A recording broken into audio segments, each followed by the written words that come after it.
Dear student, आप सभी का AP study commerce and English Guruji channel में स्वागत है।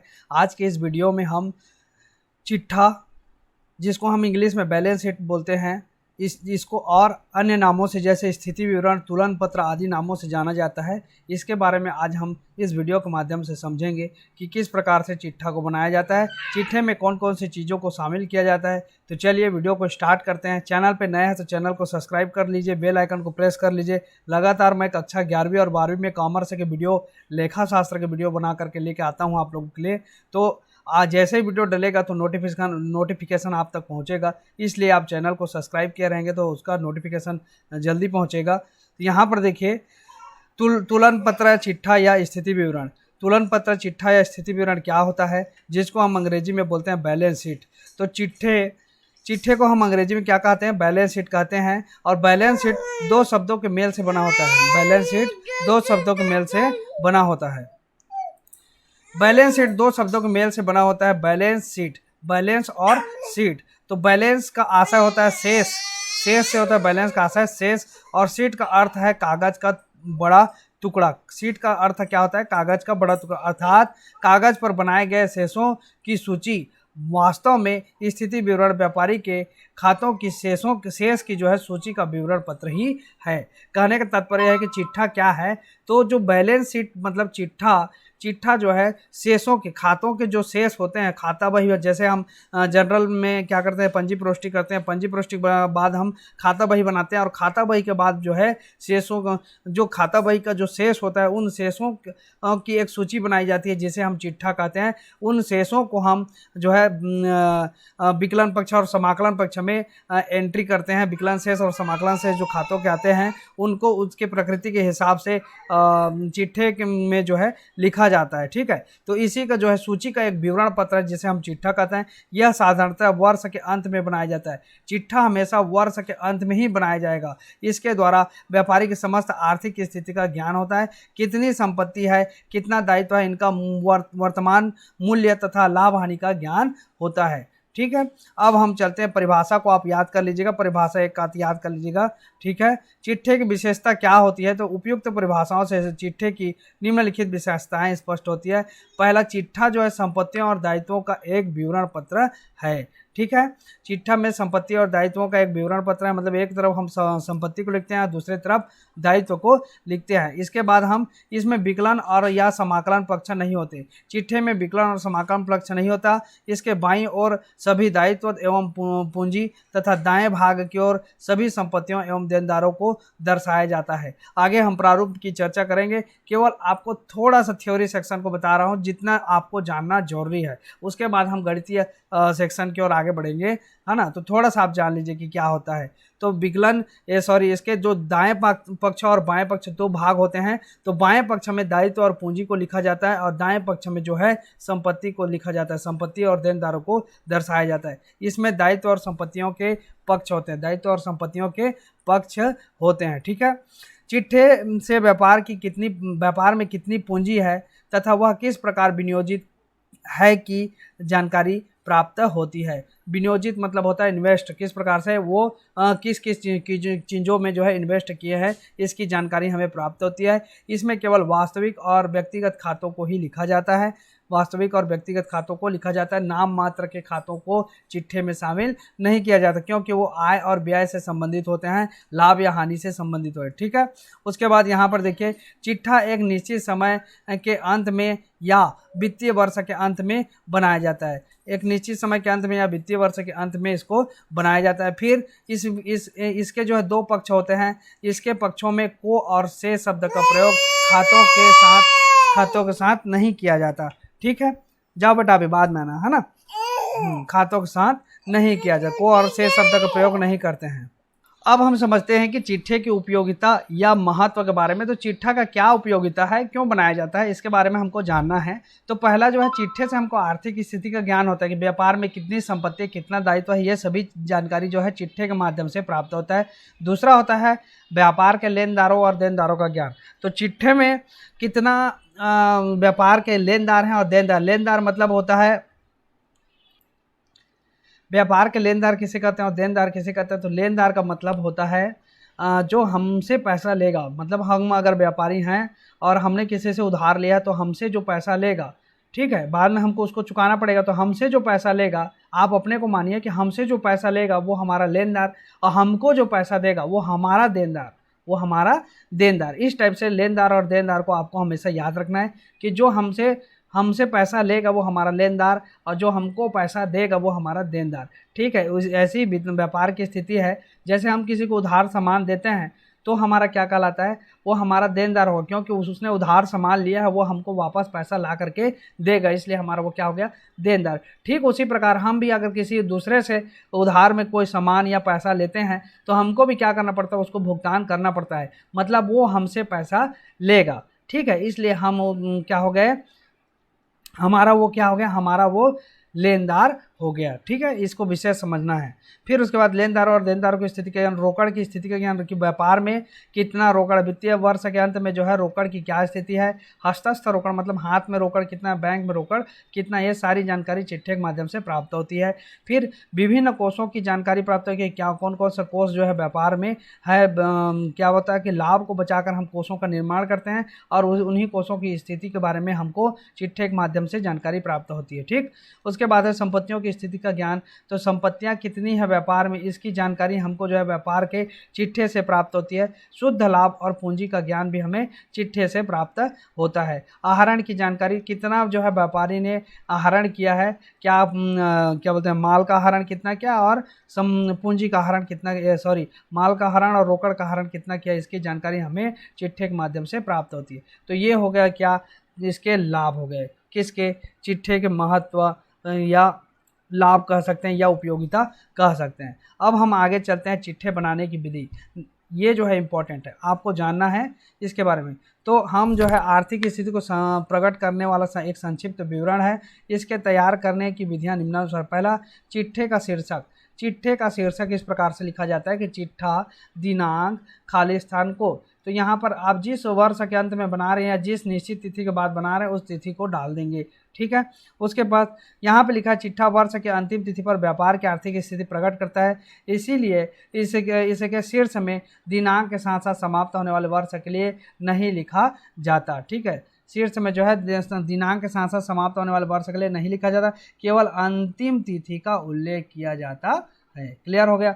चिट्ठे के पक्ष, तो चिट्ठे के दो पक्ष होते हैं, एक पक्ष होता है जो कि दायित्व होता है, दूसरा पक्ष जो है संपत्ति होता है। तो दायित्व मतलब बायां पक्ष जो है दायित्व का होगा, और दायां पक्ष किसका होगा, संपत्ति का होगा। आगे इसका प्रारूप में आपको समझ में आएगा कि किस पक्ष में दायित्व को लिखना है, किस पक्ष में संपत्ति को लिखना है। ठीक है, इसे चलिए और आगे बढ़ते हैं। चिट्ठे के दायित्व पक्ष में लिखी जाने वाले मदें, चिट्ठे के दायित्व पक्ष में कौन कौन सी मदों को लिखना है, ये आपके लिए बहुत इंपॉर्टेंट है। यहाँ पर देखिए, दायित्व पक्ष में विविध लेनदार जितने भी दायित्व की चीज़ें हैं, दायित्व है मतलब हमको देय धन है, हमको जो देना है उनसे संबंधित जो चीज़ें हैं उनको लिखना है। तो विविध लेनदार, देय विपत्र, ऋण, बैंक अधिविकर्ष, पूंजी, ये सब क्या है, हमारे दायित्व हैं।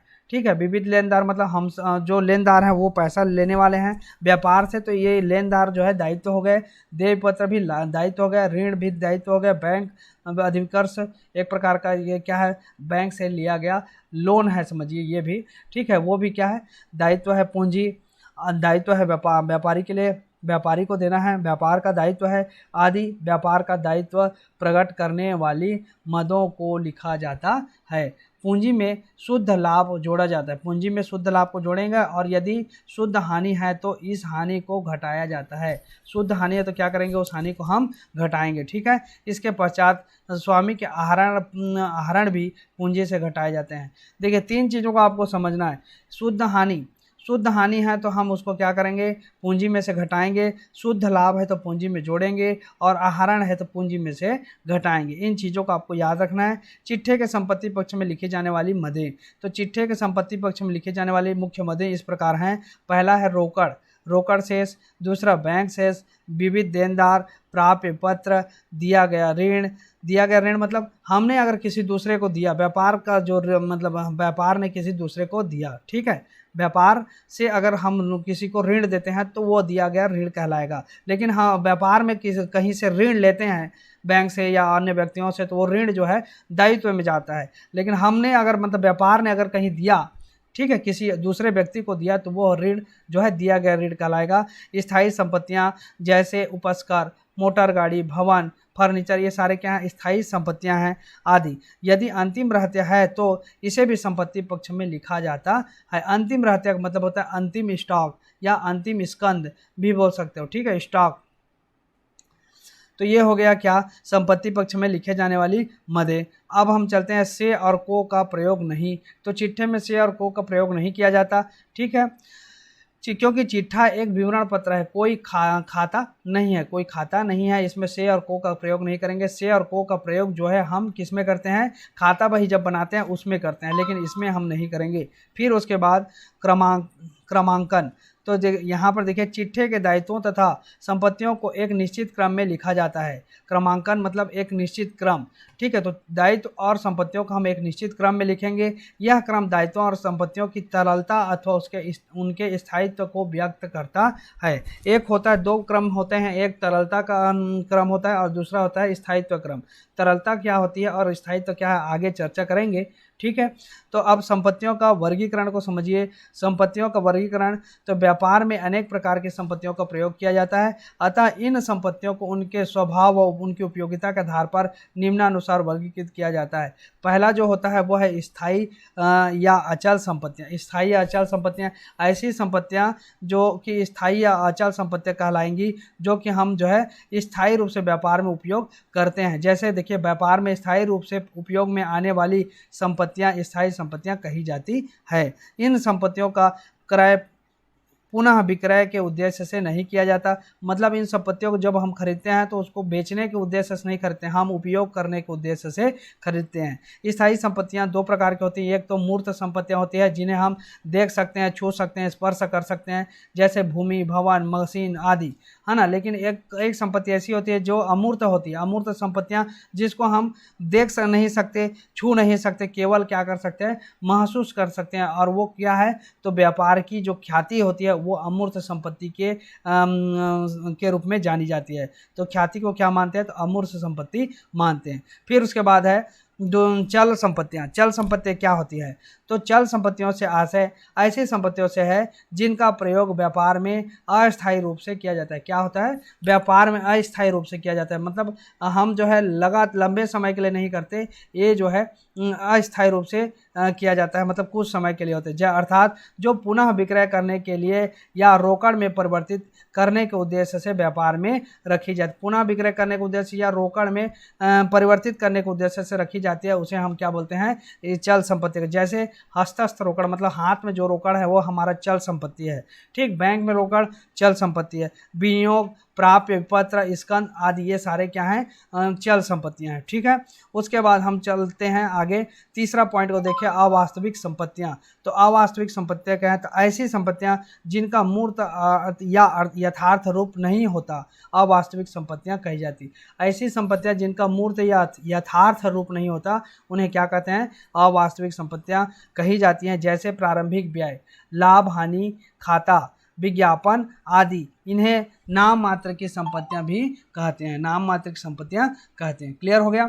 अब हम चलते हैं क्षयी या नाशवान संपत्तियां। क्षयी या नाशवान संपत्तियां क्या है, तो ऐसी संपत्तियां जिनका मूल्य उपयोग के साथ साथ घटते जाता है, क्षयी या नाशवान संपत्तियां कहलाती है।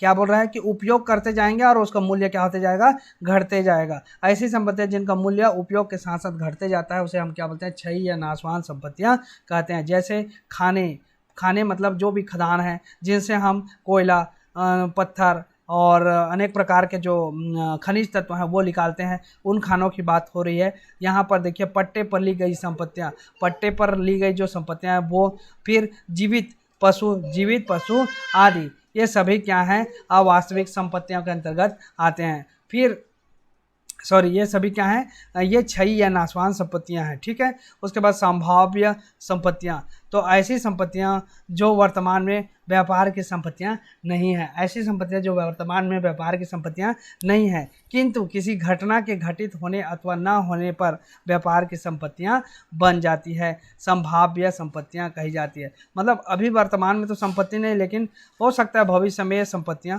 बन जाए।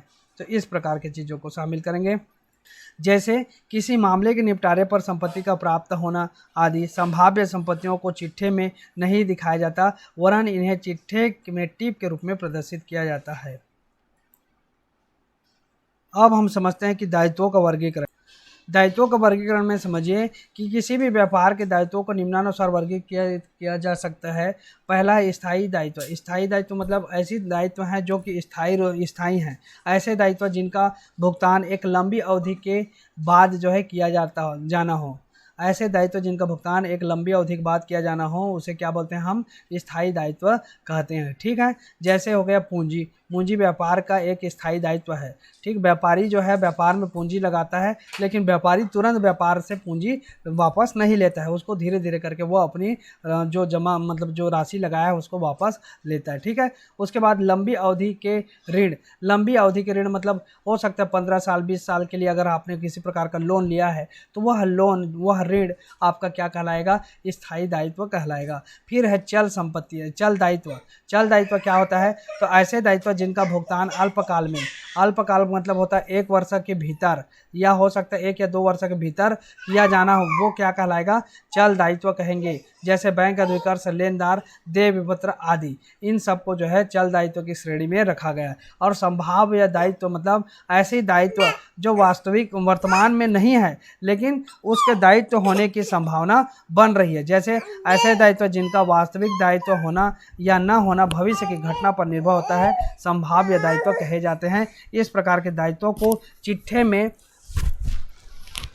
में नहीं दर्शाया जाता, वरन इन्हें विवरण में ही टिप्पणी के रूप में दिखाया जाता है, जैसे बैंक से भुनाए गए विपत्र की राशि आदि। ठीक है। तो ये जो है हमारा क्या हो गया, संभाव्य दायित्व हो गया। ठीक है। तो आज की वीडियो में बस इतना ही। नेक्स्ट वीडियो में हम जो है इसके क्रियात्मक प्रश्नों को देखेंगे और तरलता क्रम क्या है और जो है स्थायी क्रम क्या है, इसके बारे में भी हम प्रारूप की चर्चा करेंगे। तो आज के लिए बस इतना ही। वीडियो को देखने के लिए आप सभी को बहुत बहुत धन्यवाद।